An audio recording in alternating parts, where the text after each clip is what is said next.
Hello बच्चों, आज हम नया chapter cell cycle and cell division देखने शुरू करेंगे।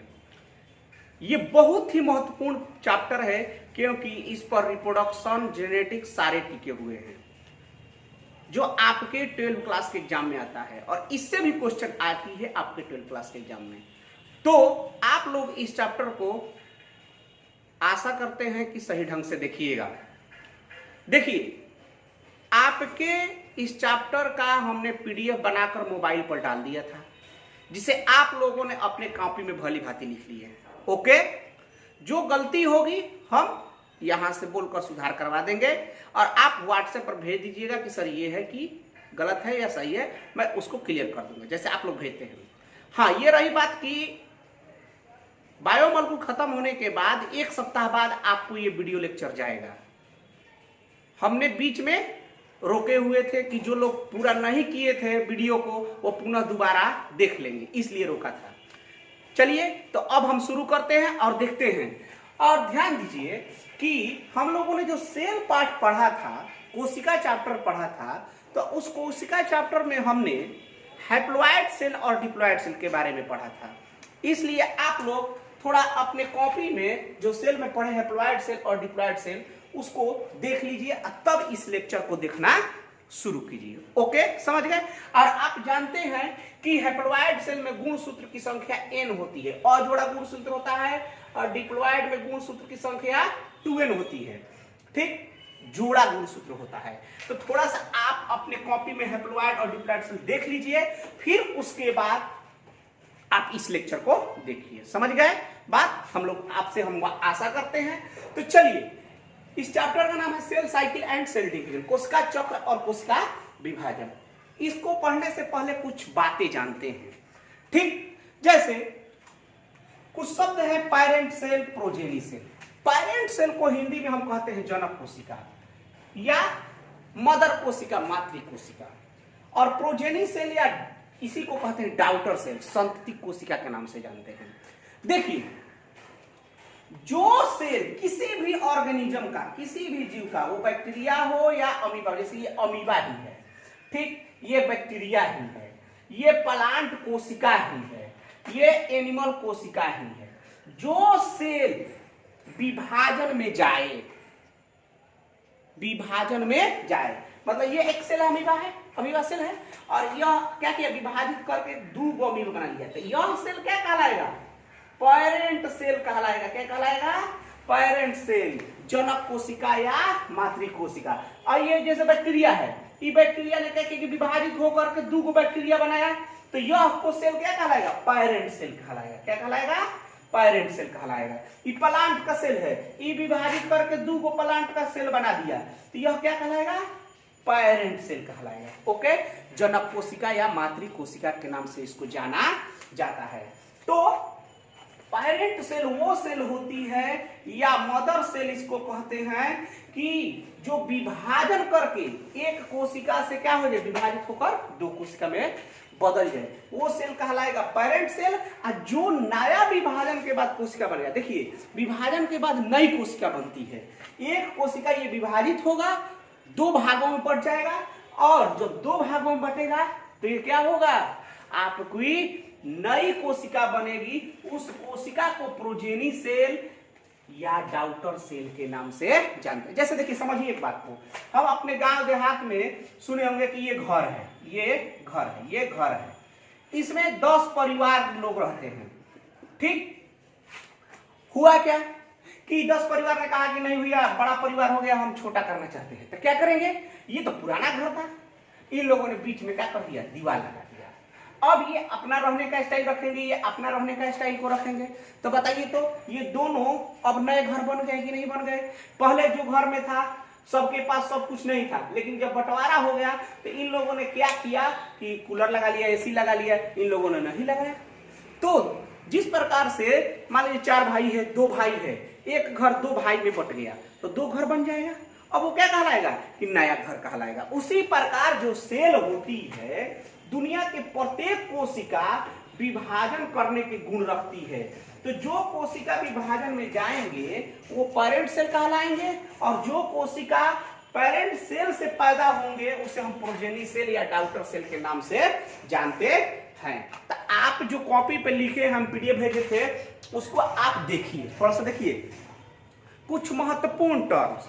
पेरेंट सेल जनक कोशिका, वैसा सेल जो डिवीजन में भाग ले, मतलब ये कोशिका क्या कर रहा है, विभाजन में भाग ले रहा है, अर्थात पुनः अपने जैसे सेल का रिप्रोड्यूस करे। ये भी ध्यान रखना है कि अमीबा एक कोशिका है तो अमीबा ही पैदा करेगा, प्लांट का सेल विभाजन करके प्लांट का ही सेल क्या करेगा, पैदा करेगा।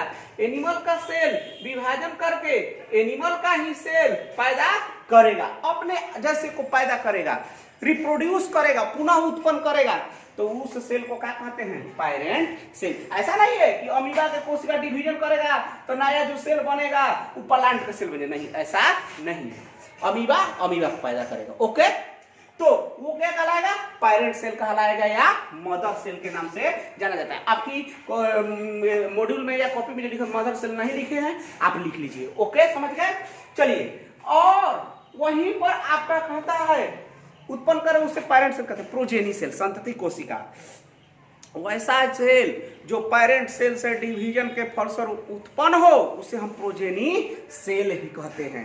प्रोजेनी सेल को क्या कहते हैं, डॉटर सेल। और ये आपका एक स्ट्रक्चर बनाया हुआ है, पेरेंट सेल डिवीजन हुआ, रिप्रोडक्शन हुआ, मतलब रिप्रोडक्शन मतलब क्या, अपने आप को पुनः पैदा करना। और ये सेल क्या कर रहा है, अपने आप को नया पुनः पैदा कर रहा है। अरे बुर्बक, अभी हमने बताया कि ये वो पुराना घर है, 10 लोग हैं, बंटवारा हो गया, तो पुनः घरेलू बना, उसी परिवार के सदस्य का घर बना, नया बना, ठीक है, तो उसी परिवार के सदस्य के घर बना। ऐसा थोड़े है कि 10 गो परिवार है और जब घर बंटवारा हुआ तो ये में अमेरिकन आ गया, इंग्लैंडियन आ गया, ऐसा थोड़े। उसी परिवार के सब भाई बहन सब अलग अलग हो गए, चाचा चाची सब उसी परिवार के हो गए, समझ रहे बात। तो इस प्रकार से जो सेल बनता है उसे हम क्या कहते हैं, प्रोजेनी सेल या पेरेंट सेल के नाम से जानते हैं। समझ रहे हैं बात को, ओके।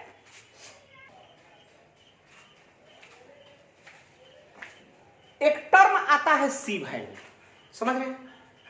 सी वैल्यू क्या होता है, एक चीज हम जानते हैं कि प्रत्येक सेल यूकारियोटिक सेल रखता है अपने केंद्र में किसको, क्रोमोसोम को। किसको रखता है, क्रोमोसोम को, गुण सूत्र को। और गुण सूत्र बने होते हैं डीएनए और हिस्टोन प्रोटीन से। हिस्टोन प्रोटीन से हमने प्रोकैरियोटिक में यूकैरियोटिक सेल लिया, ठीक। प्रत्येक सेल रखते हैं किसको, क्रोमोसोम को रखते हैं, ओके। और वो क्रोमोसोम बना होता है डीएनए और हिस्टोन प्रोटीन का। ये सेल जो होते हैं कैसा होते हैं, हैप्लोइड हो सकते हैं, मतलब अजोड़ा गुणसूत्र रखने वाला।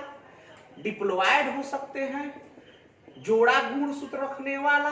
समझ रहे हैं बात। जैसे हम मानव की ही बात कर रहे हैं तो मानव का हैप्लोइड क्या होता है, 23 क्रोमोसोम होता है, और डिप्लोइड कितना होता है, 46 गुणसूत्र, ठीक। तो हैप्लोइड सेल में, एक हैप्लोइड कोशिका में कुल कितना डीएनए का मात्रा है, किसमें, पिकोग्राम में। किसमें, पिकोग्राम, पीएम में। और पिकोग्राम कितना होता है, 10 के पावर -12 ग्राम, मतलब 1 ग्राम के खराबवा भाग, ठीक। तो ध्यान रखिए, हैप्लोइड सेल में कुल कितना डीएनए है, कितना है, हैप्लोइड सेल में, किसी ऑर्गेनिज्म के हैप्लोइड सेल में, जैसे मानव का हैप्लोइड सेल में 23 गुणसूत्र होते। अरे बउआ जाके देख, हम अभी बोले ना शुरू में क्लास के लेक्चर में कि थोड़ा सा सेल में जो हैप्लोइड और डिप्लोइड पढ़ाए हैं जाकर देखें, समझ रहे हैं। हम आशा कर रहे हैं कि आप देखकर तब ये लेक्चर देख रहे हैं, समझ रहे हैं बात, ठीक। तो हैप्लोइड सेल में क्रोमोसोम कितना होता है, N होता है, मतलब अजोड़ा होता है। जैसे मटर के पौधा में कुल कितना क्रोमोसोम होता है, 14। तो बताओ मटर के हैप्लोइड सेल में कितना होगा, 7 गो, डिप्लोइड सेल में कितना होगा, 14 गो। तो मटर के हैप्लोइड सेल में जितना डीएनए की मात्रा होगी डीएनए की कुल मात्रा होगी उसी को क्या कहते हैं, सी वैल्यू, उसी को कहते हैं सी वैल्यू। और सी वैल्यू को मापते किसमें है, पाइकोग्राम में मापते हैं। तो बताइए अगर यह ह्यूमन का हैप्लॉइड सेल है, ये ह्यूमन का क्या है, हैप्लॉइड सेल है, तो बताइए तो इसको हम कहेंगे कि इस सेल में कुल डीएनए की मात्रा, तो कहेंगे कि सी है। कितना है, सी है। अब यह सेल जो है, अब मैंने दूसरा सेल लिया, उसमें क्या किया, ये सेल कैसा है, डिप्लॉइड सेल है। कैसा है, डिप्लॉइड सेल है। ये है आपका डिप्लॉइड सेल। तो बोलो डिप्लॉइड सेल होगा तो कहेंगे कि इसमें सी वैल्यू कितना है, मतलब डीएनए की मात्रा कितना है, पता करिएगा तो यही कहिएगा। ठीक, हैप्लॉइड में सी है। अरे बुर्बक, मानो कि देख 23 गो गुणसूत्र है, 46 गो गुणसूत्र है, तो 23 गो गुणसूत्र में जितना डीएनए है उसको कहेंगे सी वैल्यू। तो 46 को दोगुना नहीं होगा ना, उसको क्या कह दिए, 2C वैल्यू। अब जैसे ये वो सेल है जिसमें 3N है, मतलब गुणसूत्र कितना है, ट्रिप्लॉइड है। कैसा सेल है, ट्रिप्लॉइड। तो N का वैल्यू C है, तो ट्रिप्लॉइड है 3N। तो बताओ जी ट्रिप्लॉइड सेल में C का वैल्यू कितना होगा, 3C होगा कि नहीं होगा, होगा ना। ठीक, तो ध्यान रखो कि किसी हैप्लॉइड सेल में कुल डीएनए की मात्रा को पिकोग्राम में जितना मापते हैं वो उसका सी वैल्यू कहलाता है। अब डिप्लॉइड है तो दुगुना हो जाएगा, 2C होगा, ट्रिप्लॉइड है तो तिगुना होगा, 3C हो जाएगा, टेट्राप्लॉइड है तो 4C हो जाएगा। बात समझ रहे हैं ना। तो जो सेल होती है उनमें डीएनए की मात्रा को मापने को कहते हैं 2C। समझ रहे हैं बात को, क्लियर। चलो ऐसे समझते हैं, ऐसे नहीं समझेगा तो ऐसे समझेगा। देख बहु, देख एक वो घर है, तो घर का अपना कुछ पैतृक जमीन होगा। जैसे सेल का अपना पैतृक चीज क्या होता है, डीएनए होता है। इस घर में पिता है, माताजी है। ठीक, ये पिता और माता के दो पुत्र हैं, बड़े हो गए हैं, शादी ब्याह इनका हो गया, इनके बाल बच्चे हो गए। दोनों पुत्र बड़े हो गए, पिता और माता जो हैं अपने अंतिम अवस्था में। तो जब ये पिता को, जब ये बंटवारा हुआ था घर का, तो ये पिता को मिला था 1 बीघा जमीन। क्या मिला था, 1 बीघा जमीन मिला था। इसी 1 बीघा जमीन से पिता और माता अपने दोनों बच्चों को पाल पोस कर बड़ा करते थे। ठीक, तो इस 1 बीघा जमीन को ये पिताजी सोचे कि बताओ हमको तो 1 बीघा जमीन मिला है, हमारा 2 बेटा है, तो काहे ना हम अपना बेटवन के पास 1 बीघा दोनों रख जाए। तब पिताजी क्या करेंगे, कमाएंगे, और कमा कर क्या करेंगे, खरीदेंगे। तो एक सेल है, तो एकरा पास जितना डीएनए मिला है, तो एक मिला है, ये हैप्लॉइड सेल है। क्या है, हैप्लॉइड सेल है। तो पिताजी का 1 बीघा जमीन क्या कहलाएगा, सी वैल्यू क्या होगा, 1 बीघा होगा। क्या होगा, 1 बीघा होगा। समझ रहे हैं। अब पिताजी का जो, अब इनको बंटवारा करना है, तो पिताजी अपने जमीन कमाई में क्या कर लिए, ये डिप्लॉइड हो गए। सेल क्या हो, बन गया है, डिप्लॉइड है। अब यहाँ पर सेल जो है डिप्लॉइड बन गया। तो बताओ तो पिताजी 1 बीघा और खरीद लेंगे, इसी से कमा कर खरीदेंगे, इसी जमीन से कमा कर खरीदेंगे। तो खरीदेंगे तो कितना हो जाएगा, 2C हो जाएगा कि नहीं हो जाएगा। अरे 1 बीघा खरीद लिए, इसी से कमा कर खरीदे। तो उसी प्रकार डिप्लॉइड सेल है, तो उसमें तो कितना है, C है डीएनए की मात्रा, और डिप्लॉइड में क्या हो जाएगा, 2C हो जाएगा, उसी C से बनेगा। समझ गए। अब देखिए, तो ये पिताजी 1 बीघा जमीन में उनको C वैल्यू मिला, उनको कितना मिला, C वैल्यू। उन्होंने कमा कर क्या कर दिया, 2C कर दिया अपने किनके लिए, दोनों पुत्रों के लिए। तो समझिए हैप्लॉइड सेल में जितना डीएनए की मात्रा होगी C, डिप्लॉइड सेल में 2C, ट्रिप्लॉइड में 3C, टेट्राप्लॉइड में 4C। समझ रहे हैं बात। तो चलिए देखिए लिखा हुआ है C वैल्यू। किसी ऑर्गेनिज्म में उनके हैप्लॉइड में पाए जाने वाले डीएनए की कुल मात्रा को क्या कहते हैं, C वैल्यू। C वैल्यू को पिकोग्राम में मापते हैं। क्लियर। हैप्लॉइड सेल में C वैल्यू को C से सूचित करते हैं, डिप्लॉइड में 2C सेल, ट्रिप्लोइड में 3C सेल। समझ रहे हैं बात? चलिए अब आइए देखते हैं एक चीज, कैसे जो डीएनए है, अगला टर्म देखते हैं, टॉपिक देखते हैं रेप्लिकेशन ऑफ डीएनए। इसके बारे में डिटेल में पढ़ना है। रेप्लिकेशन का अर्थ क्या होता है? प्रतिकरण। क्या होता है? प्रतिकरण। देखो आपने क्या किया, एक पेज ले लिया और चले गए कहां पर? फोटो कॉपी के मशीन पर। आ कहे भैया रे ये वो पेजवा को 2 गो में बदल दे, तो क्या करेगा? उसको रखेगा और रख करके 2 गो लिख देगा। तो उस पेज का क्या हुआ? रेप्लिकेशन, प्रतिकरण। उसी प्रकार प्रत्येक सेल में जो डीएनए होता है, क्रोमोसोम के अंदर जो डीएनए होता है, उनमें अपनी एक विशिष्ट क्षमता होती है, एंजाइमेटिक एक्टिविटी से होता है। और डीएनए आप स्ट्रक्चर पढ़ चुके हैं। अगर बुर्बक लेखा कहिएगा कि हमको ये स्ट्रक्चर नहीं समझ में आए तो बकलोल है, जाकर देखिए वहां पर। समझ रहे हैं ना? ठीक। तो आपका ये जो डीएनए है, ये डीएनए के पास एक गुण होता है ऑटो कैटालिटिक एक्टिविटी का। ऑटो कैटालिटिक एक्टिविटी का कि एक डीएनए अपने जैसे 2 डीएनए का निर्माण कर देता है। एक डीएनए अपने जैसे 2 डीएनए को बनाएगा। तो इस बनाने की प्रक्रिया को क्या कहते हैं? रेप्लिकेशन, डीएनए का प्रतिकरण। ये कहां होता है? सेल के सेल के न्यूक्लियस के अंदर उपस्थित क्रोमोसोम में डीएनए के पास। कि प्रत्येक डीएनए के पास अपनी क्षमता होती है कि वो अपने जैसे हूबहू को पैदा करेगा। उसी को क्या कहेंगे?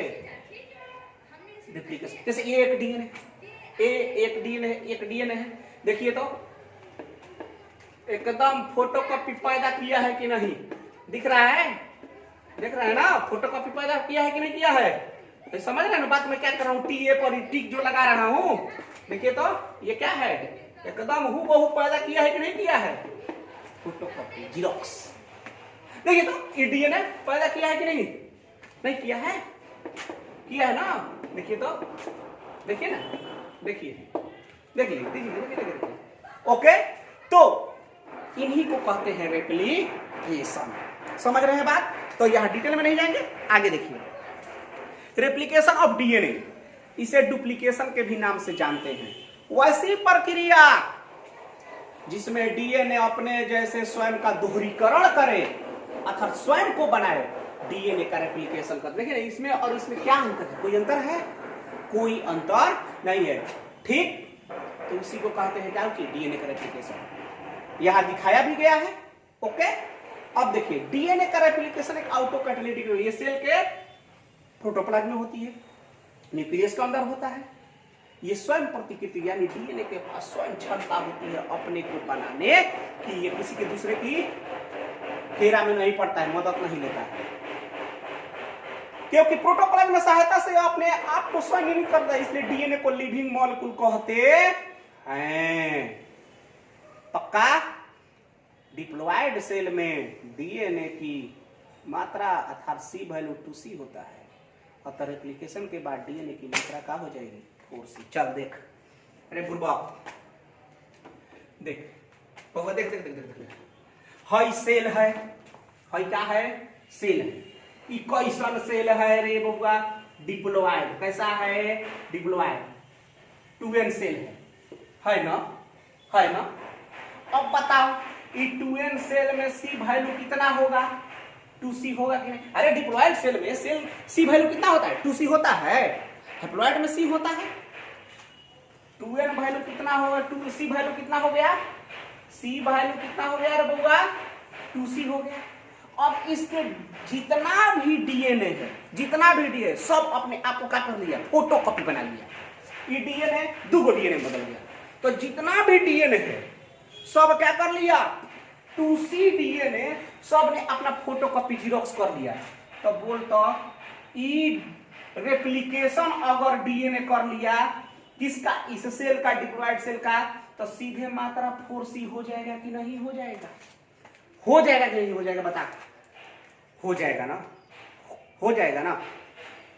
अरे बुर्बा, हम तोरा के दे दिए पेज कगो, हमने तोरा के पेज दे दिया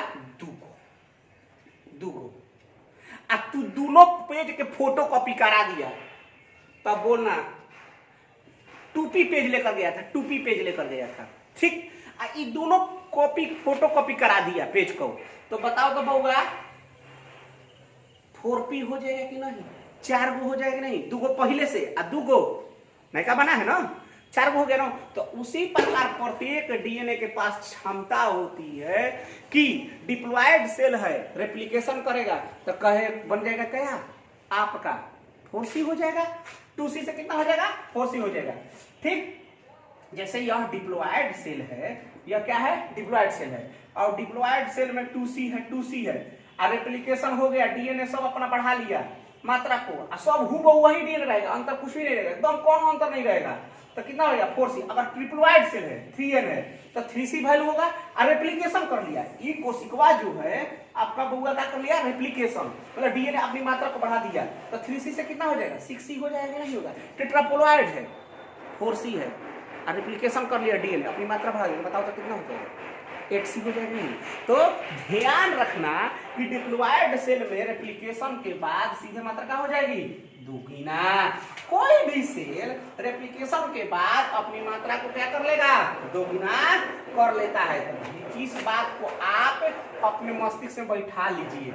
चलिए, ये टर्म रहा प्रोजेनी सेल, पेरेंट सेल और सी वैल्यू, और हम इस चीज को इसलिए आपको बताएं कि आपसे आशा करते हैं कि शुरू में जो बोले थे कि आप थोड़ा हैप्लॉइड और डिप्लॉइड सेल देख लीजिए, क्योंकि सेल आप पढ़ेंगे, ओके। और देखिए कोई भी लेक्चर एक बार में नहीं समझ में तो 2 बार देखिए, कॉपी देखिए तो समझ लेते बुआ।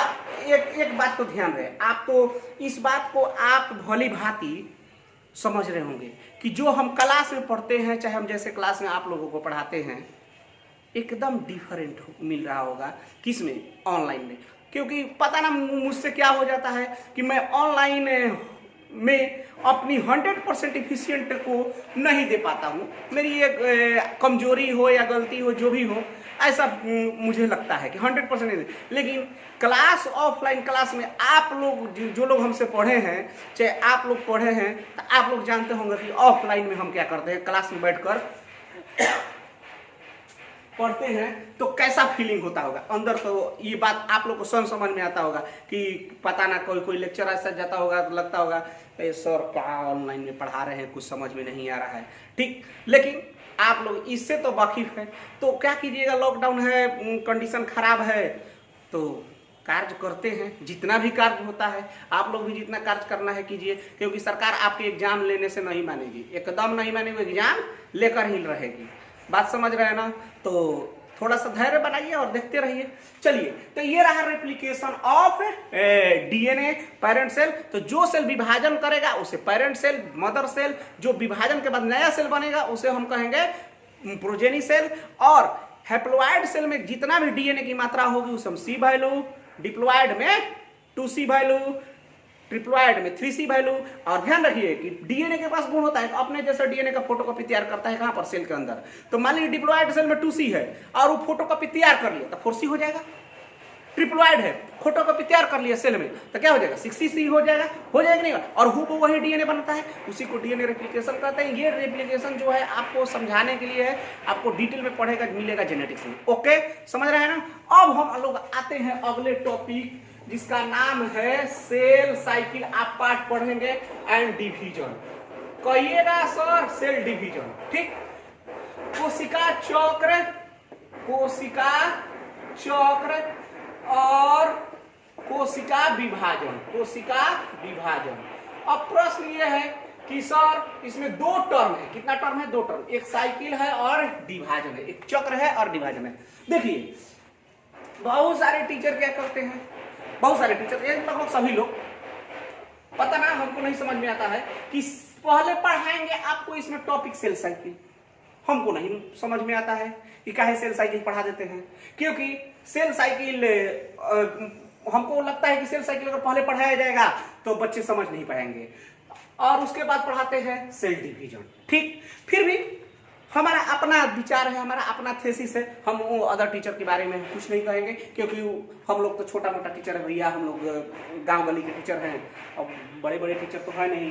तो इसलिए आप लोग को 2 टर्म मिला, कोशिका चक्र और कोशिका विभाजन। तो सबसे पहले हम पढ़ेंगे किसके बारे में, सेल डिवीजन में, और उसके बाद आएंगे कहां पर, सेल साइकिल में। समझ रहे हैं ना? तो हम अपोजिट डायरेक्शन से होते हुए पढ़ेंगे। जैसे देखिए हमारे जो उर्दू लैंग्वेज है, उर्दू भाषा भाषी वाले लोग हैं, वो हर लोग कहां से लिखते हैं, बाएं से लिखते हैं दाएं की ओर, नहीं सॉरी, दाएं से लिखते हैं बाएं की ओर, दाएं से लिखते हैं बाएं की ओर। तो थोड़ा सा हम उल्टा चल रहे हैं। ठीक, तो जैसे हिंदी लिखा जाता है बाएं से दाएं की ओर, उर्दू लिखा जाता है दाएं से बाएं की ओर। ठीक, तो हम थोड़ा इस चैप्टर में चलेंगे दाएं से बाएं की ओर। तो सबसे पहले देखेंगे सेल डिवीजन। तो सुनो, कोशिका विभाजन, कोशिका विभाजन। ठीक, थोड़ा लेक्चर लंबा जाएगा, इसके लिए आप देखिए क्या कीजिएगा।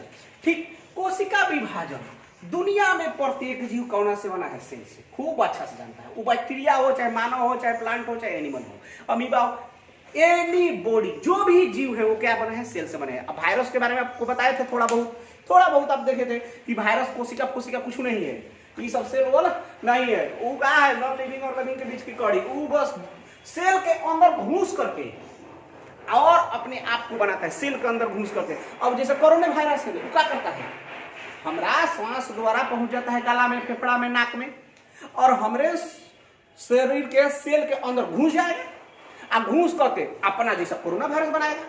तो बताइए हमारा सेल प्रभावित हो जाएगा कि नहीं हो जाएगा? तो virus is a not a cell. तो दुनिया के प्रत्येक सेल जो है बेटा, प्रत्येक सेल जो है उनमें एक गुण होता है। क्या गुण होता है कि अपना जैसा को पैदा कर देगा, मतलब अपने जैसे को सेल को बना देगा, उसी को कहते हैं सेल डिवीजन। मतलब एक सेल कई गो सेल में बदला नया सेल, और ये आप जानते हैं कि यह जो कहलाएगा पेरेंट सेल और ये कहलाएगा प्रोजेनी सेल। मतलब ये मदर सेल, तो ये कौन सा कहलाएगा, डॉटर सेल। ओके, समझ रहे हैं बात?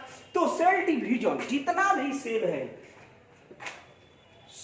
बैक्टीरिया से लेकर मानव तक अभी तक देखा गया है कि 3 तरह से होता है। सेल डिवीजन कितना तरह से होता है, 3 तरह से होता है। एक को कहते हैं माइटोसिस, माइटोसिस जिसको कहते हैं हिंदी में समसूत्री विभाजन।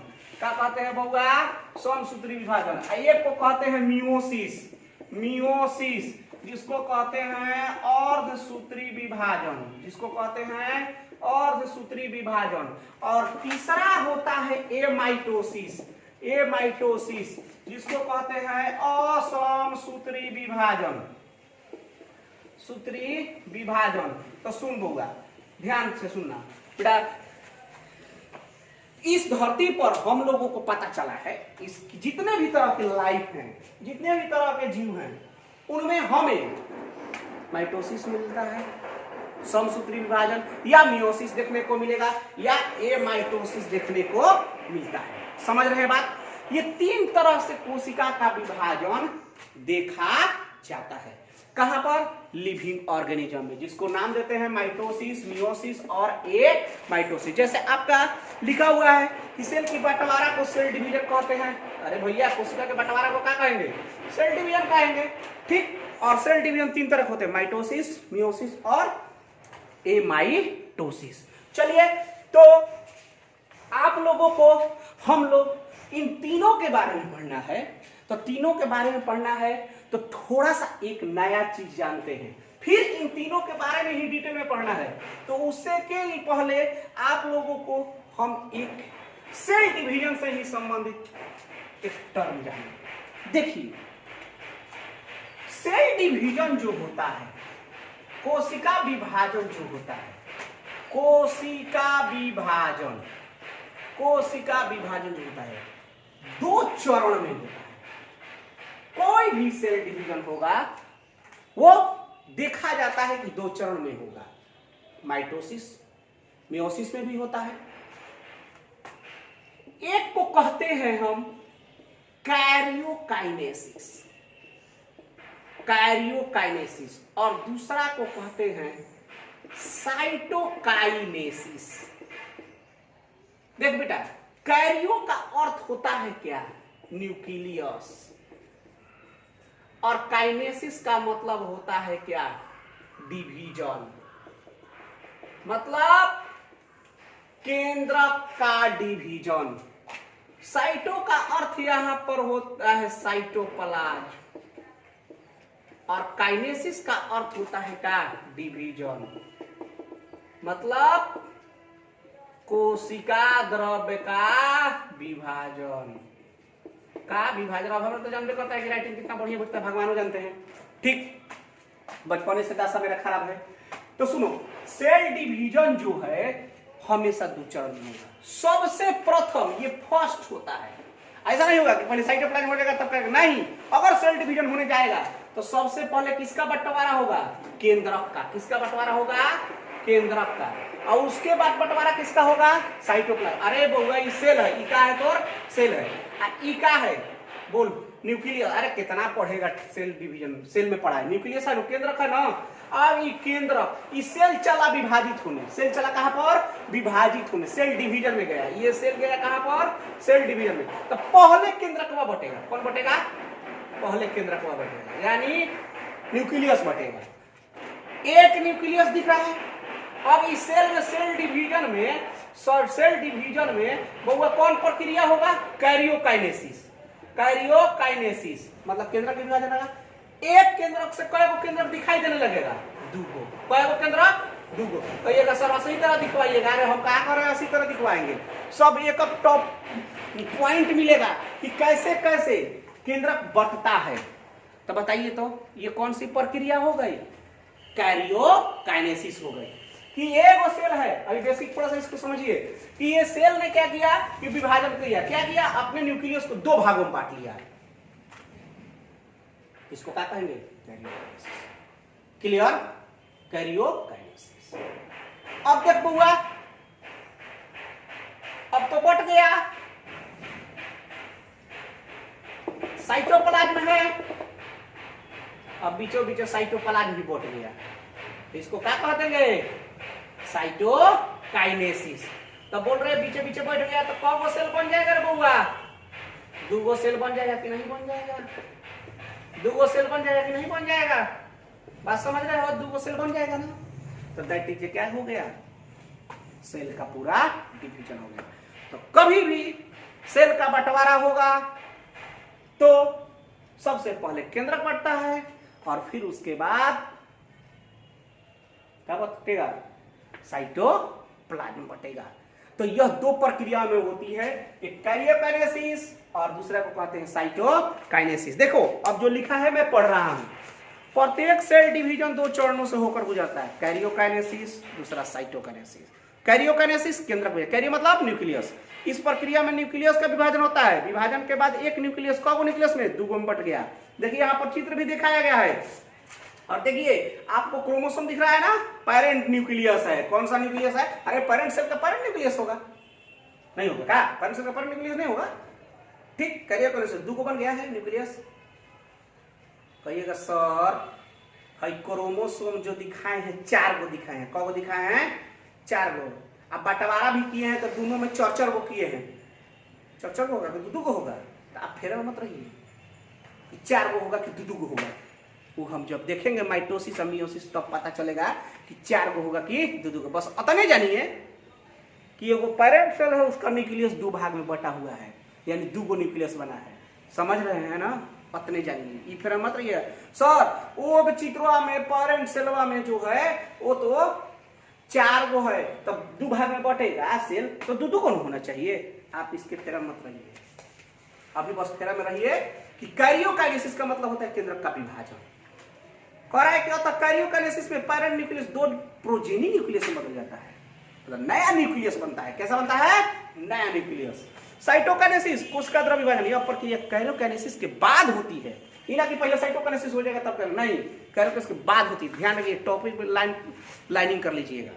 साइटोकिनेसिस प्रक्रिया में साइटोप्लाज्म का बराबर बंटवारा होता है, जिससे घर का बराबर बंटवारा एकदम होता है। देखे होंगे कि मान लीजिए जिस घर में घर बटा रहा है तो कहेगा कि 10 गो छिपा है ना, तो 10 गो छिपा हमरो घर रहेगा, 10 गो छिपा एकरो घर रहेगा, ठीक, सॉरी 5 गो हमारा घर छिपा होगा, 5 गो एकरा घर छिपा होगा। मान लीजिए 2 गो लोटा है तो 1 गो लोटा कहेगा कि हमारा के दे, 1 गो लोटा कहेगा कि हमारा के दे, एकदम बराबर बराबर बंटवारा होता है। चलिए, और तो साइटोकाइनेसिस पूरा होने पर पेरेंट सेल कौन सेल में बदल गया? 2 गो प्रोजेनी सेल में बदल गया, डॉटर सेल में बदल गया कि नहीं बदल गया? ओके, बात समझ रहे हैं? तो चल बेटा, आज यहीं तक।